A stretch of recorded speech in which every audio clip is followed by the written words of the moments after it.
John, we've had a real insight into the negotiations that led to the historic peace deal.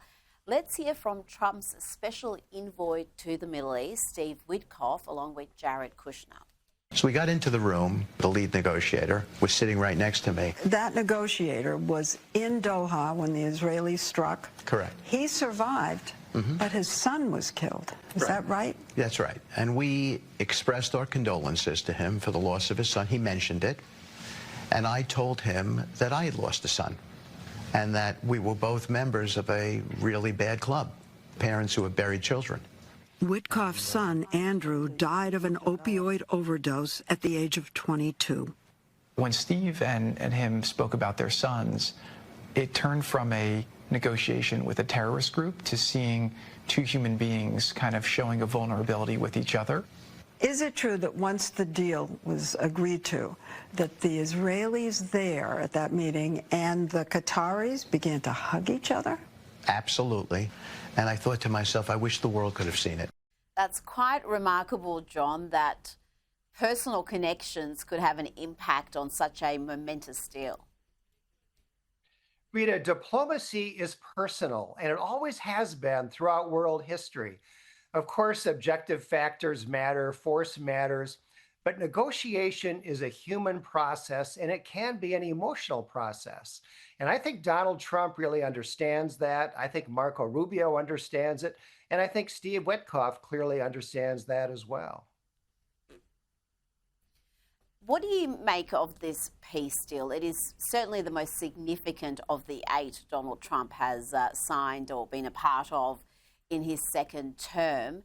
But the pressure on this to be an enduring peace deal is enormous. Can you see this lasting? Can you see the involvement of the Arab world ensuring that this has the best chance to succeed?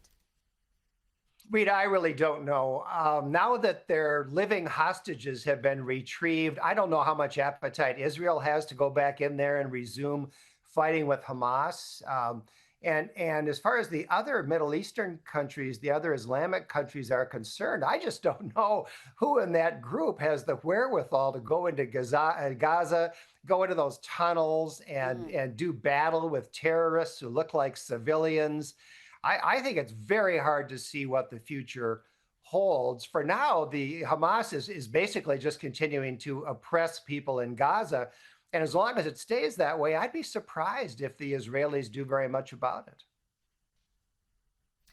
Now, this next story made headlines across the country when a former Doge staffer, Edward Corstein, who was known as Big Balls, he was brutally bashed in DC. His attackers now, John, have dodged jail thanks to Associate Judge Kendra Briggs of the Superior Court of the District of Columbia. This was a Biden-appointed judge that spared the 15-year-old's jail last week. And this has outraged so many on the right, including President Donald Trump and Elon Musk, who posted, "This was a racist verdict by a racist judge. The simple test to apply is if the races had been reversed, the white kids would be in prison. Equal justice for all." What do you think about this case, John? Did race play a part in the decision? Well, it may have, Rita. There's an ideology on the left that America is a racist country, that our criminal justice system is racist, and therefore you have to balance that out by going easy on Black defendants. Now, those premises are not true at all, but it's something that we see again and again and again in these criminal cases. And criminals get put back out on the streets. The reality is that there are a lot of judges who seem to have more sympathy for the criminal defendants than they do for the victims, in particular when those criminal defendants are Black.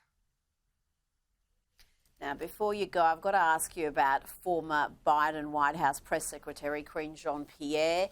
She has now unleashed on the Democratic Party in her new memoir. She has written about Joe Biden, her boss's dumping, and she did not hold back. She said, "I was angry and sad. I was enraged and heartbroken that this man had given more than 50 years of his life to serving the American people, and in the end, he'd been treated poorly by members of his own party. It was horrible." John, she explains that she's now an independent because she just could not stomach being a Democrat for a minute longer. Well, Jean-Pierre may call herself an independent, but I don't think she's going to be voting for any Republicans. I don't think she'll be that independent. But, it's hard for me to have a lot of sympathy for her. She saw Joe Biden every day, and she had to know how badly he had declined late in his administration. I think the Democrats should be faulted not for betraying Joe Biden, which is what Jean-Pierre is upset about, but rather for being willing to run Biden for a second term right up until the moment when he collapsed on the debate stage, even though they knew that he was not capable of carrying out the duties of the office. That's the real scandal here. That is, and she's still covering for him. She still seems to be under the impression that the whole world doesn't know about that cognitive decline, because she did lie about it over and over again. So many times got up there and said just he was the sharpest person in the room and he was outworking everybody in the administration. John Hinderaker, thank you so much for your time tonight.